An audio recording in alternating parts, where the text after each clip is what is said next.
My name is Selena, and for as long as I can remember, my parents made it clear that my brother was the star of our family. His trophies filled the shelves, his stories filled the dinner table, and his successes were celebrated like national holidays. Meanwhile, I was expected to stay in the background, quiet, supportive, invisible. I told myself that if love in my house was conditional, I would build a future that wasn't. So I worked in silence, turning discipline into opportunity and opportunity into wealth. What no one knew, not my parents, not even my brother, was that I had built a fortune of $13 million on my own. The day he discovered the truth, everything exploded. This isn't just about money. It's about favoritism, hidden strength, and finally stepping out of the shadows. Stay with me, and don't forget to subscribe for more true stories of family, betrayal, and resilience. Childhood in my family always felt like standing in the shadow of a brighter light. My brother Ethan was that light, at least in my parents' eyes. The evidence wasn't subtle. It was written into the walls of our home, the gifts beneath the Christmas tree, even the way conversations tilted toward him like plants bending toward the Sunday.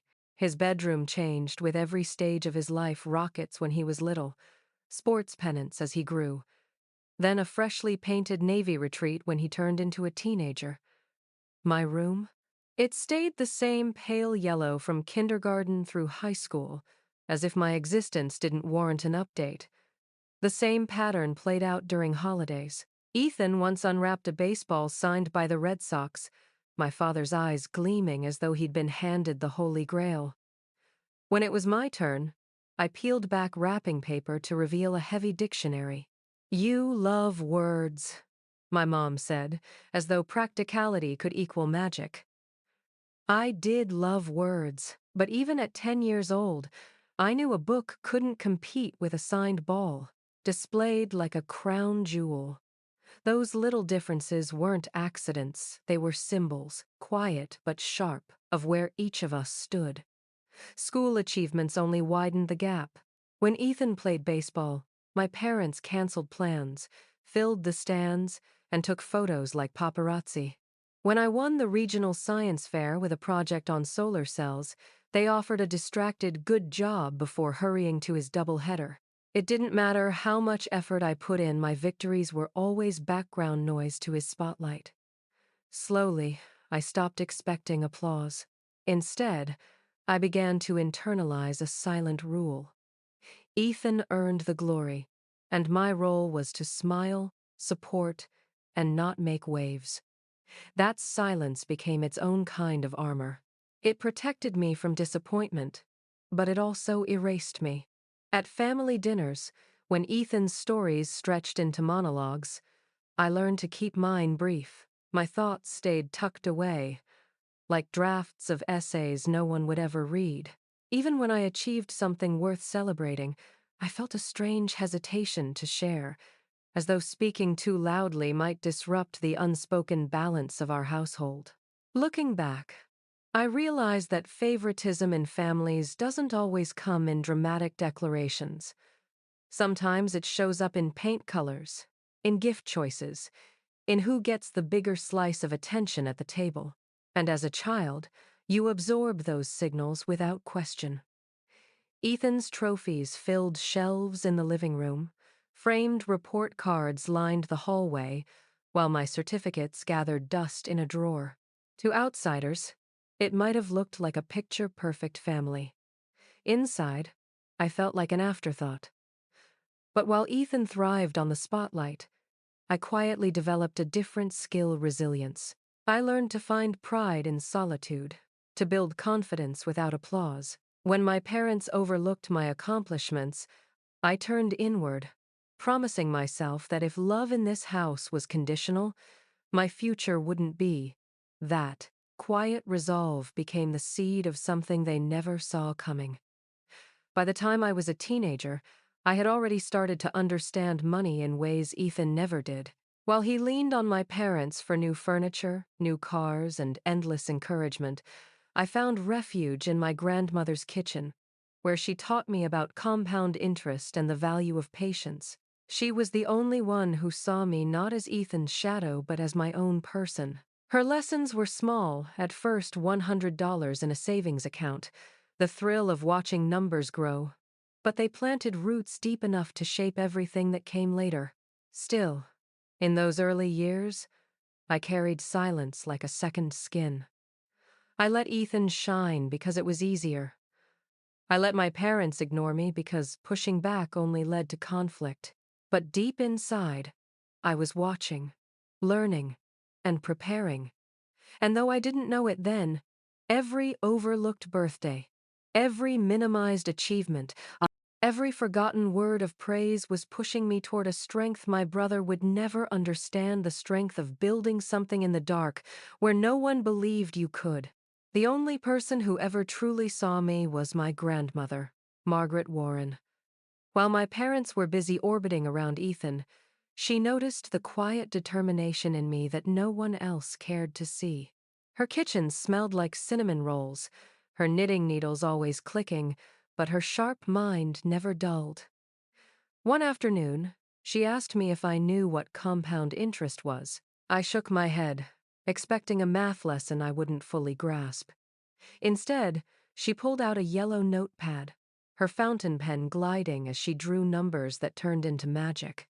"This isn't luck," she told me. "It's math, patience, and discipline." That was the first time anyone suggested my future could be something I built with my own hands, not something handed down through family favoritism. I took her words to heart. That night, I emptied my babysitting money into a savings account. It wasn't much, but it felt like my first stake in independence. Over the years, she nurtured that seed. She gave me clippings of articles, nudged me toward my first modest stocks, and reminded me that slow and steady growth mattered more than flashy wins. While Ethan was showered with attention and money, new furniture, private tutors, fully funded baseball camps, I was learning the quiet power of compounding, of watching small amounts multiply. When she passed suddenly in my junior year of college, I was gutted. My parents assumed her estate would be divided equally, or maybe even tilted toward Ethan because that was how everything else had always gone. But her attorney revealed she had left me everything. $50,000. My father immediately suggested I split it to cover Ethan's graduate program. My mother nodded, as if the idea was obvious. But I refused. "She gave this to me," I said, my voice steadier than I felt. It wasn't just money. It was a declaration that I mattered, that someone believed in me. I invested every cent exactly as she had taught me. And for the first time, I felt like my life had a foundation no one could take away. Meanwhile, Ethan's path was paved with my parents' loyalty. He enrolled in a private university in Connecticut, the kind of place where a single semester's tuition could buy a small house. My parents paid every bill with pride. They packed his dorm room with new furniture, a new laptop, even a car. When it was my turn, I was dropped at UMass Amherst with 2 suitcases, a box of secondhand supplies, and the dismissive reassurance that I'd figure it out. And I did. I worked the opening shift at the campus coffee shop, bleary-eyed before lectures. On weekends, I tutored students in economics, shelving books in the library during late nights. My exhaustion was constant, but my grades stayed perfect. Where Ethan had the safety net of my parents, I had only the scaffolding my grandmother had left me. And though no one applauded, I found strength in the discipline. I funneled money into the market, tracking small investments the way other college kids tracked social media likes. I wasn't just surviving, I was laying bricks for a future no one expected me to have. My parents barely noticed. To them, my thriftiness was just being responsible. They never asked how I managed to pay rent or books. They assumed I was fine because I didn't complain. Ethan was the one who cried, demanded, and got results. I was the one who adapted, quietly. It wasn't that they hated me, it was that I was easier to overlook. But that ease came at a cost. Every time Ethan needed help, they jumped. Every time I needed recognition, they brushed past. At family dinners, the spotlight never shifted. Ethan's latest promotion at his marketing firm earned long toasts. My grueling hours balancing school and work were barely acknowledged. My silence became their comfort. They mistook it for contentment, when really it was survival. What they couldn't see was that silence had also made me sharper. Every night, I ran numbers. I was proving to myself that I didn't need their approval. Every dollar I saved became a brick in the wall that separated my life from theirs. My parents thought they were choosing the easy path by investing everything into Ethan. What they didn't realize was that their neglect was building me into someone who would one day no longer need them at all. Still, the imbalance was a constant ache. Watching my parents beam over Ethan's new Audi while I rode the subway to unpaid internships was a lesson in fairness I never asked for. But with each sacrifice, each missed recognition, I doubled down on the quiet vow I had made as a child.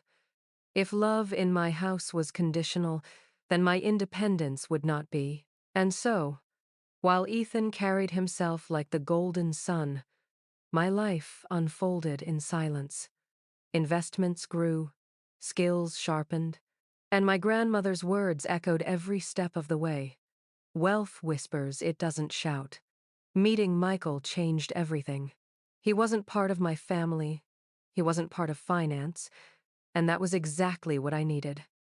He was an architect in Manhattan, someone who designed spaces to feel both beautiful and livable. But more than his work, it was the way he listened that disarmed me. In a world where I'd grown accustomed to being invisible, or worse, only valued for what I could provide, Michael asked questions no one had ever dared. He wanted to know what books I loved, why I still cooked my grandmother's recipes, why I grew tense whenever family came up in conversation. One evening, after a brief phone call with my mother, clipped and guarded, Michael looked at me across the table and asked softly, "Why do you erase yourself around your family?" His words hit me harder than any insult my parents had ever thrown my way, because he was right. I had spent years dimming myself, lowering my voice, minimizing my achievements so Ethan could stay the golden child. I thought that was survival, but Michael framed it differently. It was self-erasure. That question lingered long after the plates were cleared. By the time Thanksgiving approached, I knew I couldn't keep living divided. I invited Michael to come home with me. For the first time, I wasn't going to show up alone, shrinking into the wallpaper while my brother basked in attention. I was terrified, but I also felt the faint pulse of something new, defiance. The drive from New York to Lexington was quiet, except for Michael's steady hand over mine. He could sense the storm inside me. Pulling into the driveway, Ethan's gleaming Audi announced itself before I even stepped inside. Another car financed by my parents. Another reminder of where their loyalty had always gone. My chest tightened, but Michael squeezed my hand. Inside, the script unfolded exactly as I expected. My mother's voice rose an octave to greet Michael. My father clapped him on the back, and Ethan entered the room with his trademark confidence. He was polished, loud, the star of the show.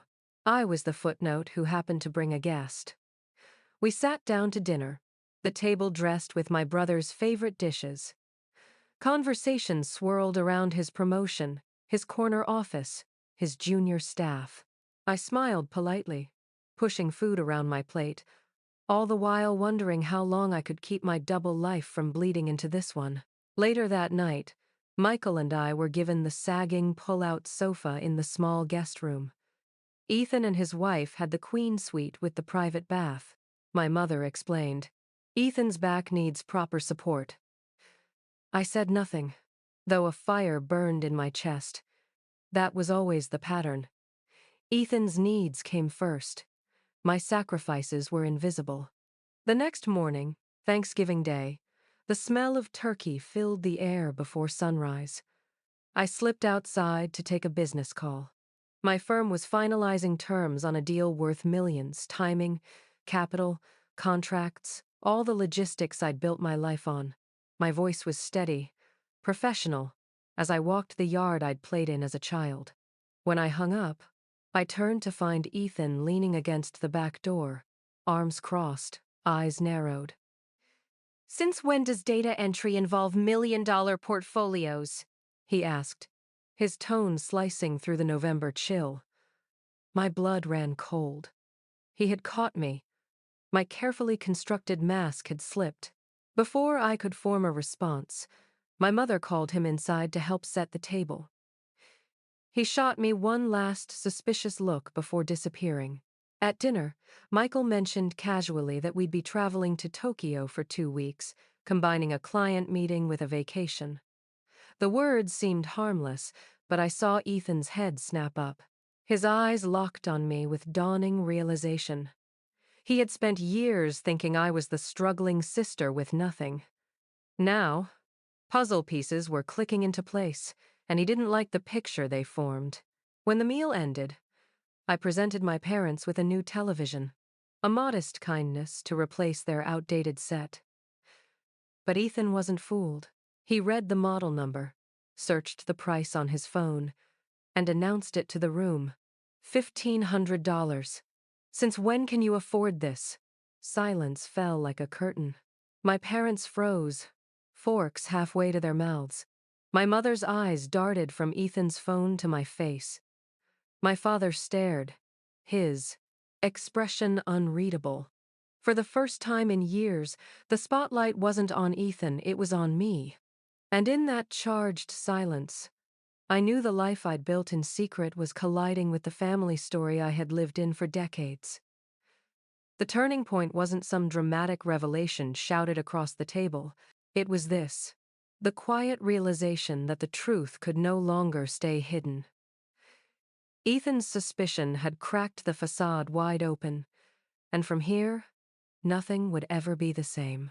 Thanksgiving dinner that year became the stage where decades of silence finally shattered. After the meal, I wheeled in a gift for my parents, a sleek, flat-screen television to replace the ancient set in their living room. I thought it was a simple gesture, a way to show gratitude.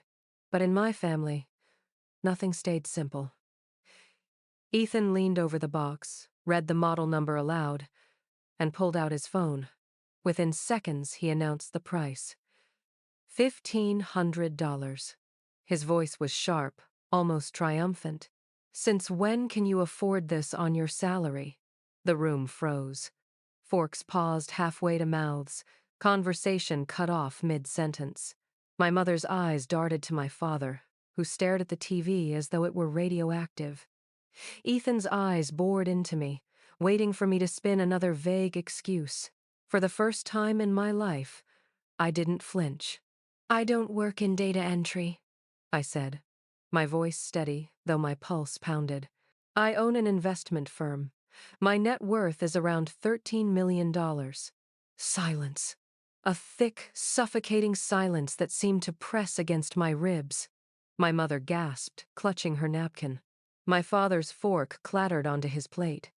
Ethan's laugh was short and harsh, part disbelief, part fury. 13 million? While Mom and Dad dipped into their retirement for me? While they helped me cover loans? And you just sat there, pretending you had nothing? I could feel decades of resentment bubbling up. But instead of shrinking, I leaned into it. "Do you want to know what I've been sitting on?" I asked quietly. "The science fair I won while you skipped it for Ethan's baseball game. The graduation speech you filmed Ethan's reactions instead of my words. The nights I worked 3 jobs while his tuition was covered in full. I built this life on my own, without your help, without your pride." My parents' faces shifted shock, giving way to a dawning, uncomfortable recognition.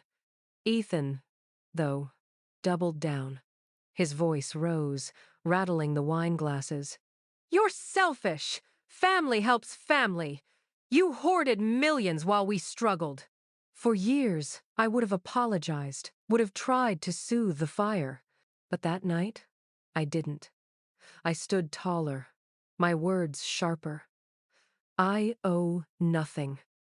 Every dollar I have came from my discipline, my work, my choices. I am not your safety net. I am not Ethan's bailout fund. What I demand, finally, is respect. The weight of those words seemed to hang in the air. My mother cried openly. My father's face was pale, caught between shame and regret. Ethan shoved his chair back so hard it scraped across the hardwood, his anger spilling into accusations I no longer absorbed. For the first time, I felt free of them. Michael, who had been quiet through most of it, finally spoke. His calm voice cut through the chaos. From what I've seen, Selena has been giving to this family her entire life.